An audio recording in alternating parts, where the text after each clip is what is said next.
हिंगणी मंदिर चोरीचा पर्दाफाश, 2 सराईत चोरटे एलसीबीच्या ताब्यात, 10.52 लाखांचा मुद्देमाल हस्तगत. दिनांक 13 जानेवारी 2026 रोजी रात्रीच्या सुमारास अज्ञात चोरट्यांनी मंदिराचे गेट तोडून गाभाऱ्यात प्रवेश करत विठ्ठल रुक्मिणी मंदिराशेजारी असलेल्या महादेवाच्या प्रतिकृतीवरील 1 किलो 873 ग्रॅम वजनाचा चांदीचा मुखवटा चोरीस नेला होता.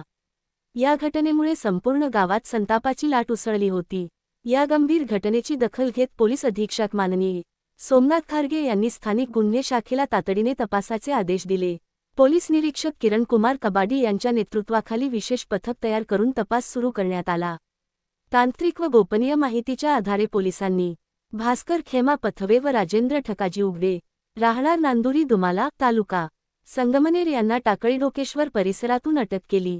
तपासात त्यांनी साथीदार संजय गावडे याच्यासह गुन्हा केल्याची कबुली दिली असून तो सध्या फरार आहे.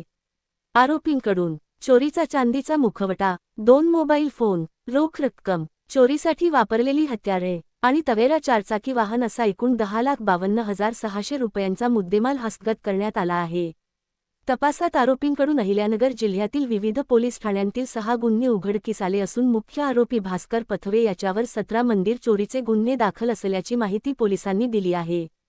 सध्या अटक केलेल्या आरोपींना बेलवंडी पोलीस ठाण्यात हजर करण्यात आले असून पुढील तपास सुरू आहे. ही यशस्वी कारवाई पोलीस अधीक्षक सोमनाथ खारगे यांच्या मार्गदर्शनाखाली स्थानिक गुन्हे शाखा, अहिल्यानगर यांनी केली आहे. लोकन्याय न्यूज चॅनलसाठी राजेंद्र सूर्यवंशी.